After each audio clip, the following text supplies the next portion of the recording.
이사야서 33장 17절에서 마지막 절까지는 말씀을 읽습니다. 이사야 33장 17절로 24절.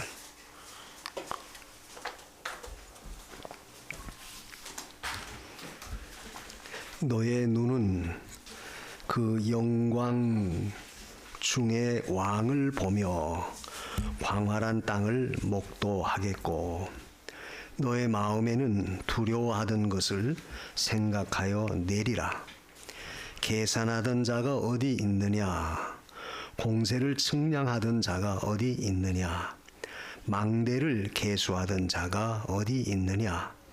내가 강포한 백성을 다시 보지 아니하리라. 그 백성은 방언이 어려워서 내가 알아듣지 못하며 말이 이상하여 내가 깨닫지 못하는 자니라. 우리의 절기 지키는 시온성을 보라. 내 눈에 안정한 처소된 예루살렘이 보이리니 그것은 옮겨지지 아니할 장막이라. 그 말뚝이 영영이 뽑히지 아니할 것이요 그 줄이 하나도 끊치지 아니할 것이며, 여호와께서는 거기서 위엄 중에 우리와 함께 계시리니 그곳은 마치 노질하는 배나 큰 배가 통행치 못할 넓은 하수나 강이 둘림 같을 것이라.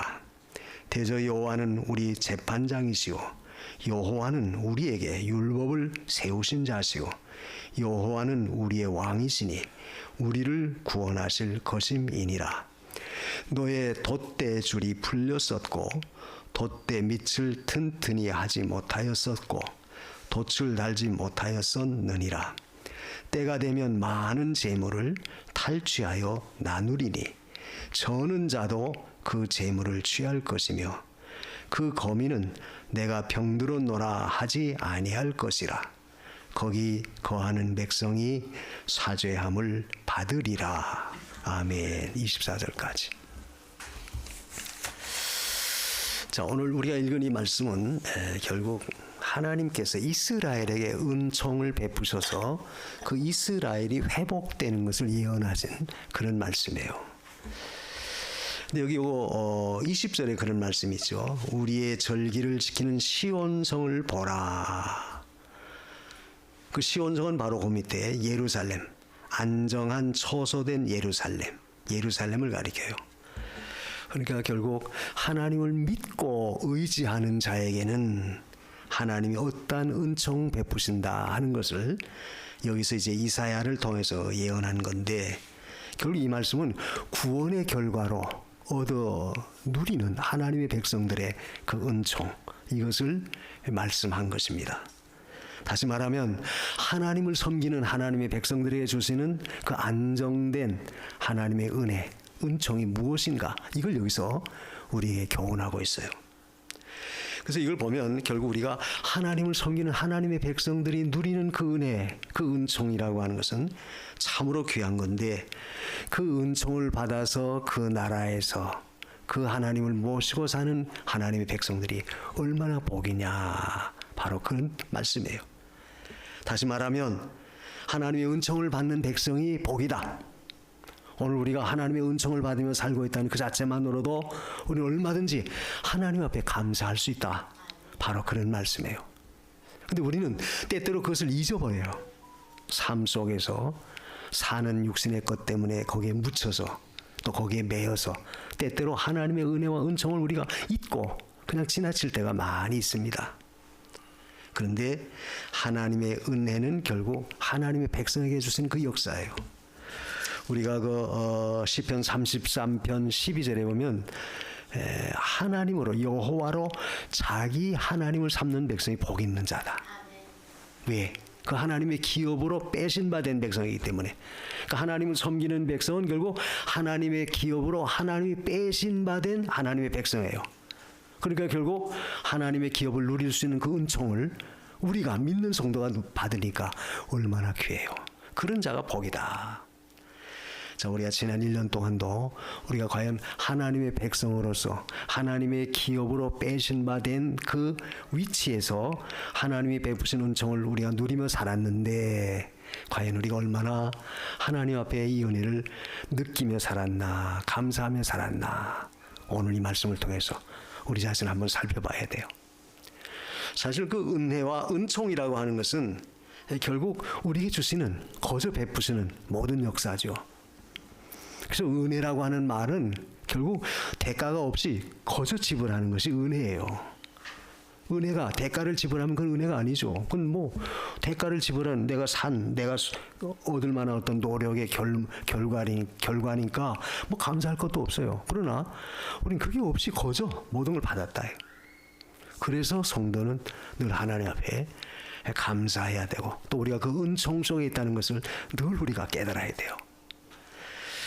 그래서 여기 보면 비록 우리의 삶이 현재는 힘들고 어렵다 할지라도 어떤 문제 가운데 내가 놓여 있다 할지라도 결국은 하나님은 그런 과정을 통해서도 또 우리는 은총을 누릴 수 있는 그런 어떤 실력, 누릴 수 있는 자격, 누릴 수 있는 결과를 만들어내기 위해서 주시는 하나의 한 방편, 과정으로 역사하신다. 무슨 말입니까? 사는 것이 너무 힘들고 어려웠어요. 그래도 하나님 그걸 통해서 결국 더 나은 은총을 누릴 수 있도록 그런 실력자, 그런 그릇으로 하나님이 우리를 만들어 가신다 그 말이에요. 그걸 깨달을 때, 그걸 내가 인지할 때, 깨달아 할 때 우린 감사할 수 있죠. 아이고 사는 게 고달퍼요, 힘들어요.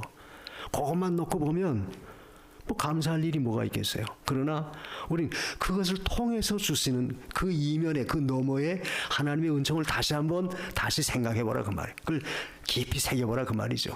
새겨보면 하나님은 이런 과정을 통해서도 더 귀한 은혜를 예비하셔서 그 가운데 우리를 누리게 하려고 하나님이 이렇게 만들어 가시는구나. 늘 말하죠. 이스라엘이 가나안 땅 들어갈 때 쉽게 갈 수 있지만 하나님은 어렵게 40년을 광야로 돌려서 거기서 빙빙 돌려서 연단받게 만들었어요. 그러면 그 연단받은 그 과정만 생각하면 아이고 하나님 뭐 사랑한다든지 뭘 사랑합니까? 그런 생각할 수 있겠죠. 그러나 결국 그런 과정 속에서 가나안에 들어가 살 실력자를, 그런 자격자를 하나님이 과정에서 만들어 간 거예요. 그와 같이 우리가 살면서 하나님 모시고 사는 모든 일련의 우리의 삶의 그 과정이, 형편이 때로는 내가 원하지 않는 그런 쓰디쓴 괴로움의 역사도 없지 않아 있었다 할지라도 결국 그것은 우리가 하나님의 은총 가운데 있음을 믿음으로 바라볼 때 그것도 우리는 하나님 앞에 감사할 수 있다. 왜? 결과는 반드시 우리에게 은혜를 가져다 주시기 때문에 그렇습니다. 그래서 오늘 여기 보면 하나님이 베푸신 은총을 우리가 크게 세 가지로 구분해서 생각해 보면 거기 17절에 보니까 너의 눈은 그 영광 중의 왕을 보며 광활한 땅을 목도하겠고, 이 말씀의 그 의미는 아수르가 유다를 침략해 왔어요. 그럴 때 유다는 감히 아수르를 상대할 실력도 없고 그런 어떤 여건도 못 돼요. 그 당시 아수르는 굉장히 강한 나라입니다. 그런데 뜻밖에도 하나님이 그 유다를 도우셔서 결국 너희가 영광 중에 너희들의 왕을 볼 것이다.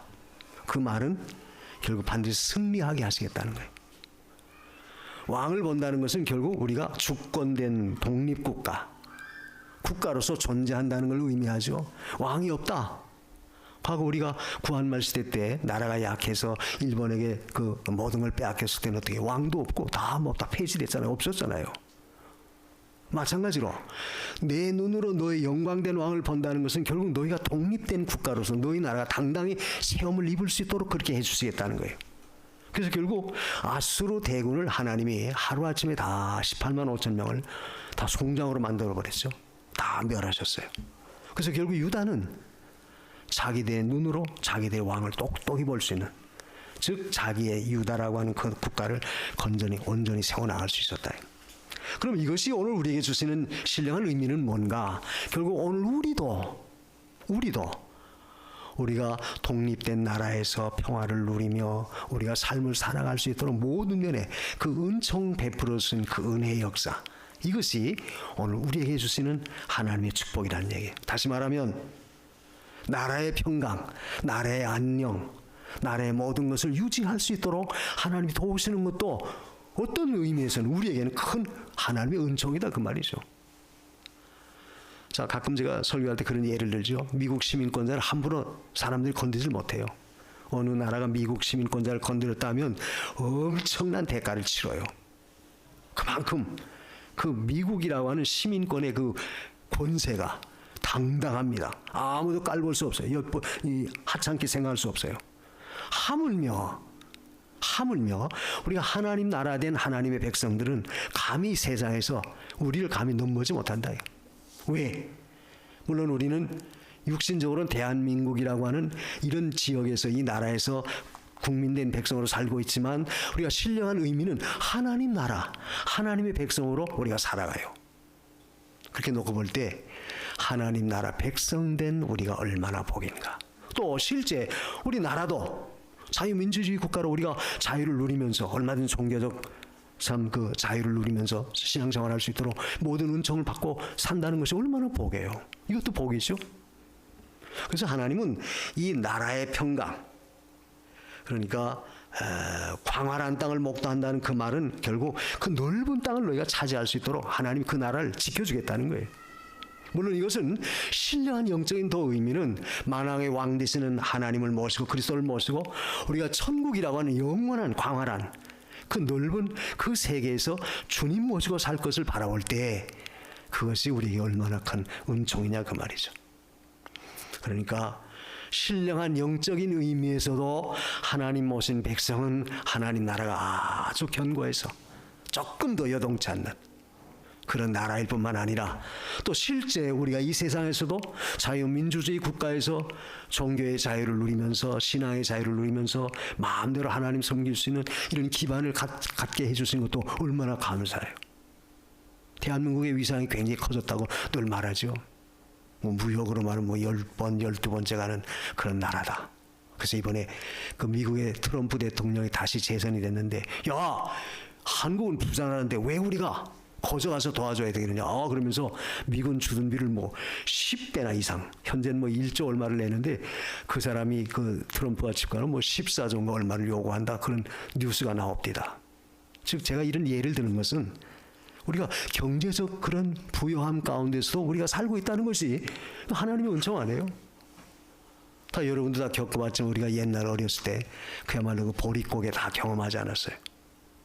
그런 어려운 가운데 있었는데 하나님이 축복하셔서 우리 육신적인 이 세상 우리가 살고 있는 이 지역도 하나님이 안정되게 평화롭게 이렇게 번영하게 살고 있다는 그 자체도 큰 축복이다.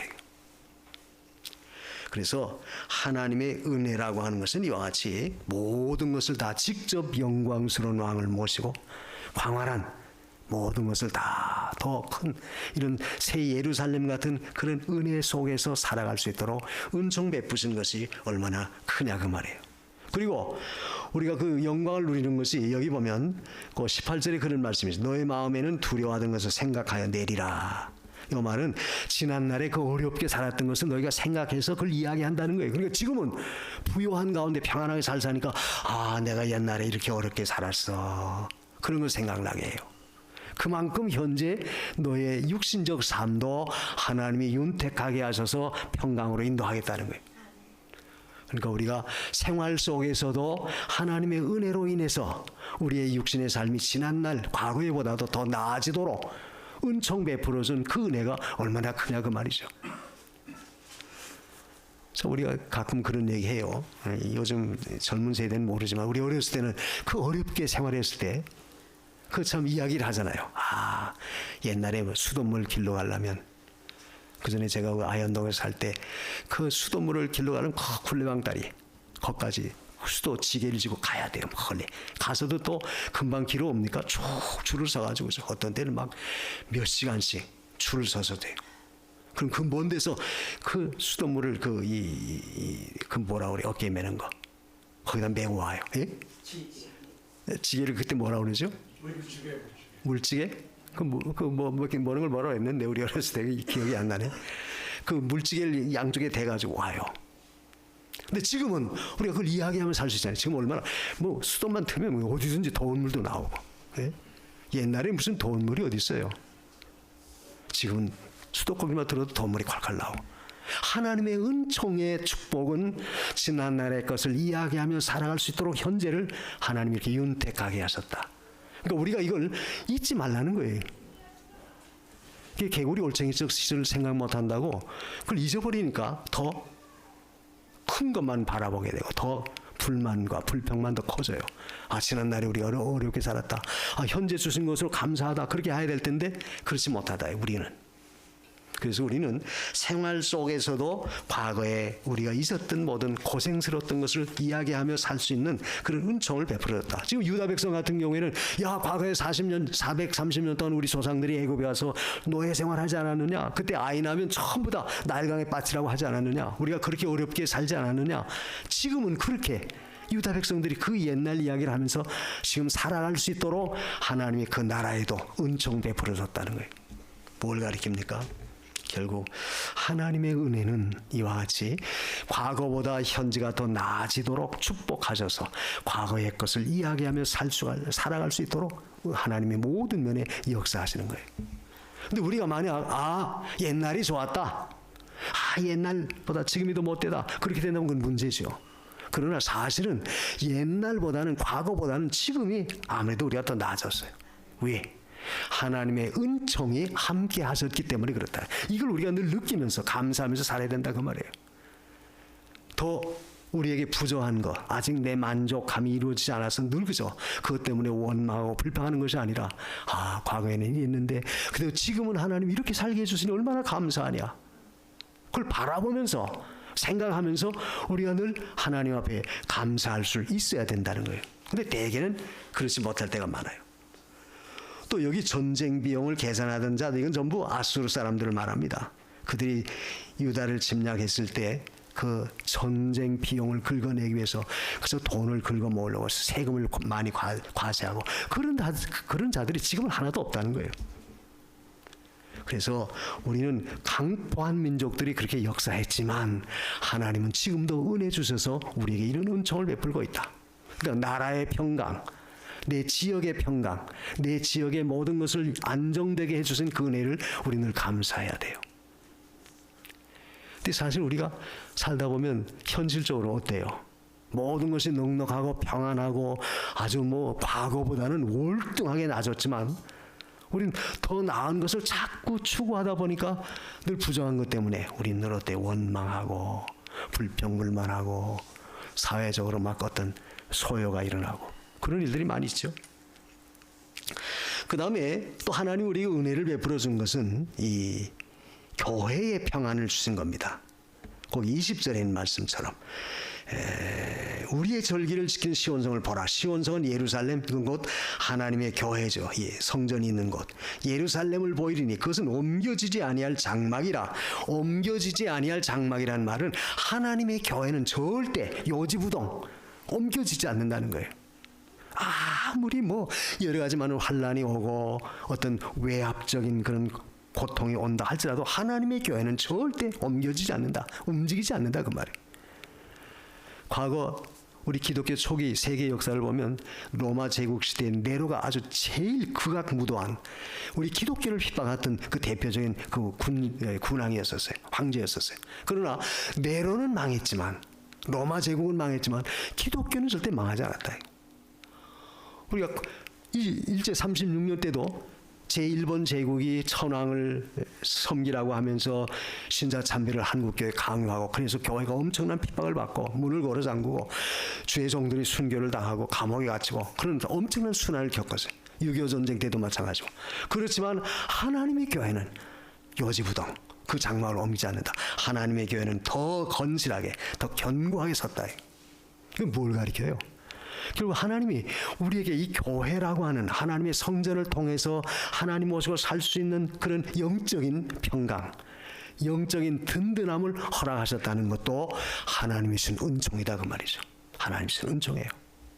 그 얼마나 감사해요. 그래서 우리는 이 오늘날 우리가 하나님을 모시고 살 수 있다는 그 자체만으로도 우리는 하나님 앞에 정말로 감사해야 돼요. 자, 우리가 예수 믿은 거 늘 말하죠. 우리가 예수 믿은 것이 얼마나 복이에요. 교회에 나오니까 뭐 하라는 거 많고 하지 말라는 거, 너무 내 생활을 제압하고 규제하고 제약을 가하고 아이고 너무 힘들다. 우리가 그런 생각 들 수도 없지 않아 있겠죠. 그렇지만 그것도 하나님 백성 된 자이기 때문에, 하나님이 주신 은혜이기 때문에 우리는 그 안에서도 기쁨으로 감수하는 거예요. 왜? 그걸 통해서 하나님 더 귀한 걸 주신다. 그래서 하나님이 하시는 구원의 역사는 조금 더 요동치 않아요. 여기 보면 옮겨지지 않는 장막이다. 말뚝이 영영이 뽑히지 아니한다는 말은 그 세계가 아주 견고하다. 근데 이것은 사실 지상교회, 이 세상에 있는 교회는 그래도 늘 요동하지요. 늘 변해요. 그렇지만 하나님에 있는 천상교회는 결코 변하지 않고 요동치 않습니다. 그러니까 이 말씀이 주시는 예언적 의미는 결국 우리가 세상에서 하나님 섬기고 살지만, 그러나 이 세상 것은 그래도 변할 수 있어요. 그러나 우리가 돌아갈 우리의 본향 영원한 새 예루살렘, 하나님 오신 그 세계는 절대로 요동치 않는다. 거기는 우리가 요한계시록 21장을 보면 새 예루살렘 성은 길바닥이 정금 길바닥이라고 그랬어요. 세상은 늘 어때요? 그래서 뭐 미세먼지다, 무슨 먼지다, 뭐 오염됐다, 뭐가 어떻다 그러지만 하늘나라는 그런 것이 절대 없다. 늘 요동치지 않는 유리바다.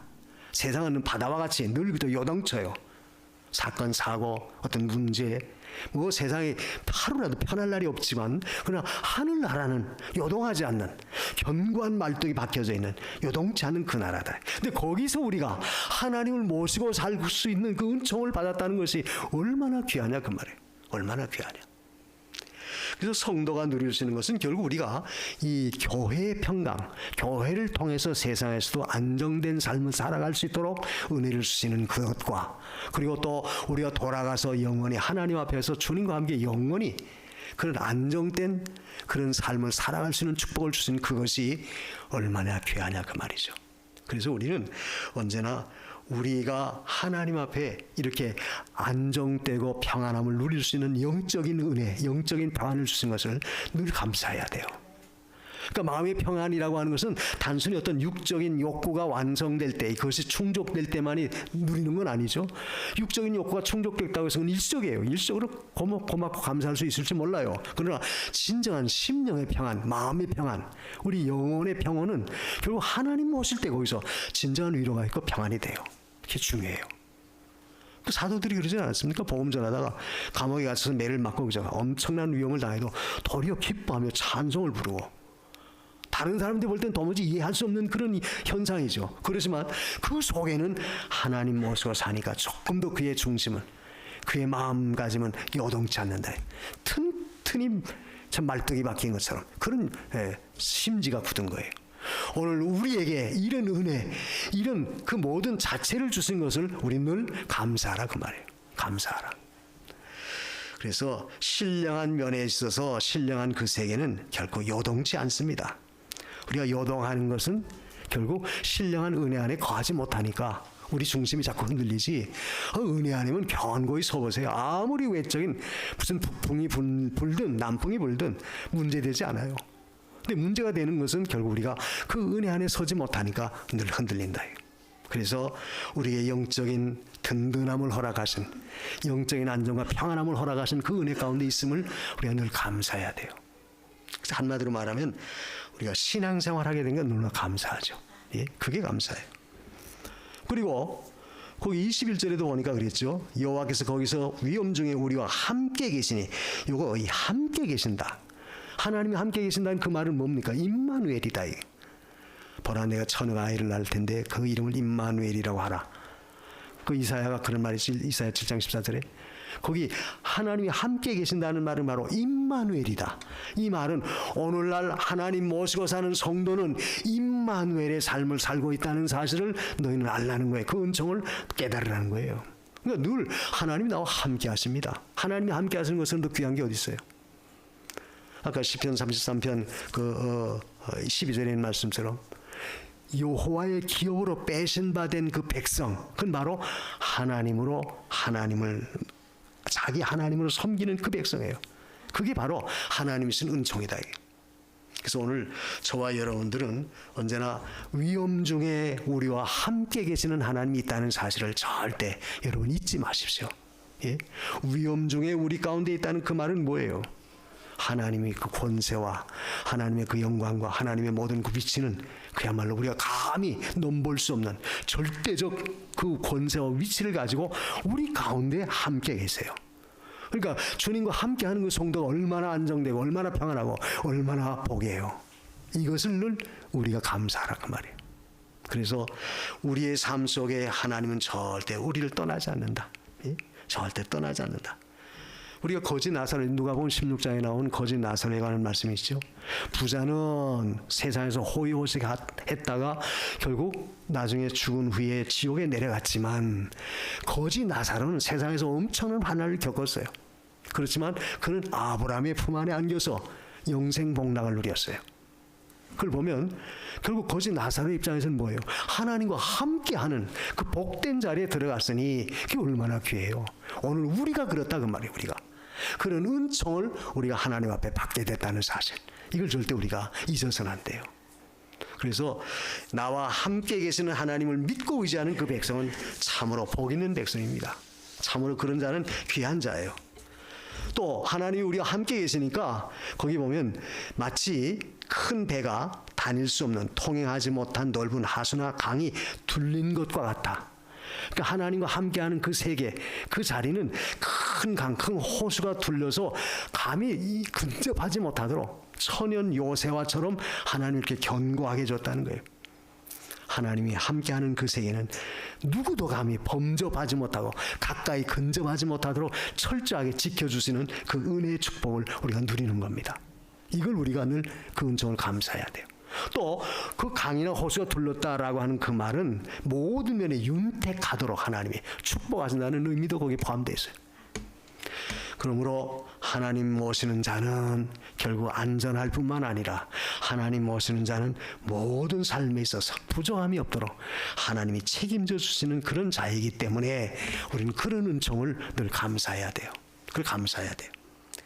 그 다음에 큰 두 번째는 아까 나라와 교회와 우리 가정을 지켜주시는 하나님의 은총이 있다고 한다면 여기 22절에는 하나님 백성에게 주시는 하나님의 은총입니다. 자기 백성에게 주시는 은총. 그건 뭐냐? 재판장. 대저 여호와는 우리의 재판장이시오. 여호와는 우리에게 율법을 세우신 자시오. 여호와는 우리의 왕이시니 우리를 구원하실 것입니다. 그러니까 재판장이 되신다 하는 그 말은 자기 백성에게는 하나님이 재판장이 되어 주신다. 이 말은 우리의 모든 걸 공명정대하게 옳게 바르게 다 판단하셔서 우리의 정당하게 모든 걸 이루어 주시는 하나님이다 그 말이죠. 세상에는 불공평한 것이 많이 있어요. 내가 의로와도 다른 사람이 나를 불의하게 볼 수도 있고 또 세상은 불의해도 도리어 다른 사람은 그를 의롭다고 생각할 수도 있어요. 그 세상의 판단은 정확하지 못하고 공평하지 못하지만 하나님이 우리의 재판장이니까 하나님 우리가 행한 모든 것이 공평하게 조금도 편벽됨이 없이 우리의 행한 대로 모두 갚아주시는 그런 하나님이에요. 그러니까 우리가 억울한 일 당할 이유가 없어요. 손해볼 이유가 없어요. 왜? 하나님이 정당하게 분별하시고 정당하게 판단하셔서 거기에 보상하시니까. 그런 하나님이에요. 그러니까 이것은 결국 바른 재판장의 복음이다. 재판장의 역사를 나타내시는 그 하나님이에요.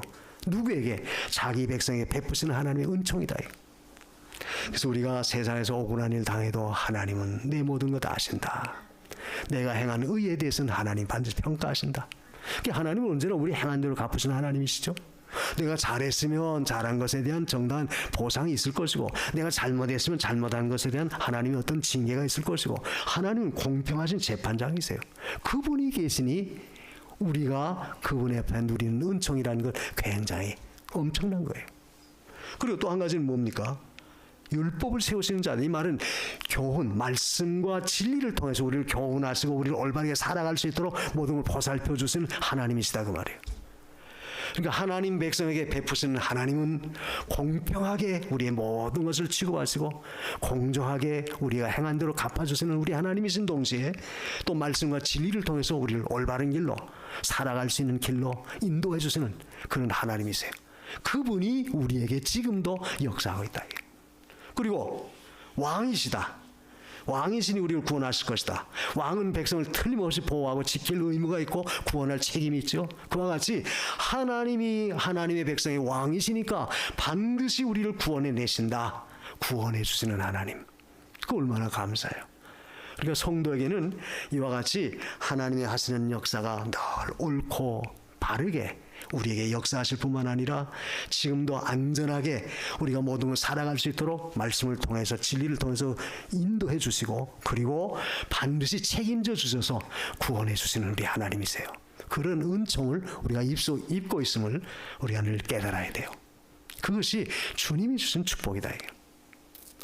그리고 그렇게 할 뿐만 아니라 세 번째는 오늘 말씀 속에서 결국 하나님의 백성에게 주시는 모든 면은 결국 육신적으로도 필요한 것을 하나님이 반드시 책임져 주신다는 거예요. 물질적인 축복이다. 이 세상에서 누리는 물질적 혜택, 생활의 은택도 주신다는 거예요. 그건 뭐냐?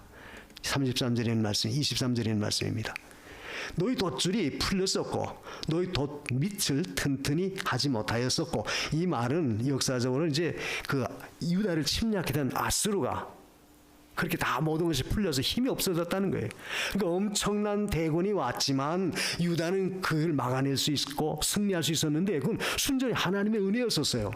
그래서 결국 그 전쟁을 통해서 유다가 얻은 것은 뭐냐? 때가 되면 많은 재물을 탈취하여 나누리니 저는 자도 그 재물을 취할 것이다. 저는 자, 이 말은 뭐겠어요? 불구자, 즉 장애를 갖고 있는 사람들 쉽게 모든 재물을 얻을 수 있도록 해주겠다. 이 말씀이 주시는 신령한 의미는 결국 하나님께서는 자기 백성들에게 물질적 은총, 세상적인 은총도 누리도록 하나님이 역사한다는 걸 보여줘요. 그래서 우리가 힘이 없어도 마치 저는 자처럼 내가 감당할 만한 능력이 없어도 하나님은 자기 백성이 반드시 책임져 주셔서 이런 은총을 거저 허락해 주신다는 거예요. 물질적인 것도 주신다는 거예요. 우리가 성경에 보면은 신명기 28장에 보면 나의 율례와 법도와 규례를 지키라 그리하면 내가 너에게 복을 주겠다. 28장을 보면 되게 하나님 복 주시겠다고 하는 거 강조되어 있죠. 또 성경 전체 원리도 보면 하나님 말씀을 지키고 하나님 경외하는 자에게는 반드시 복을 주시겠다는 거예요. 그 축복을 반드시 말씀하셨어요. 근데 그 축복이라고 하는 것이 단순히 영적인 축복에만 근거한 것이 아니고 하나님은 영적인 축복은 물론이지만 신령한 복은 물론이지만 육적인 복도 이 세상에서 누릴 수 있도록 하나님 주시겠다는 거예요. 이게 바로 오늘 여기 23절의 말씀이 바로 그 내용입니다. 저는 자도 재물을 얻는다. 이 말은 할 수 없는 자도 하나님이 풍성하게 하셔서 누릴 수 있도록 축복하시겠다는 그 은총을 우리가 받았다는 거예요. 그래서 이것은 곧 뭐냐? 하나님의 물질적인 축복도 믿는 자에겐, 하나님 경외한 자에겐 반드시 허락해줘요. 그래서 성도가 늘 가난하게 어렵게 힘들게 살라 그런 법은 없어요. 내가 성실하게 믿음을 지켜가면서 살 때 하나님 주시는 것을 우리가 만족하고 또 하나님 거기 필요한 것도 때를 따라서 돕는 은혜로 채워주신다. 이게 바로 우리가 누리는 은총입니다.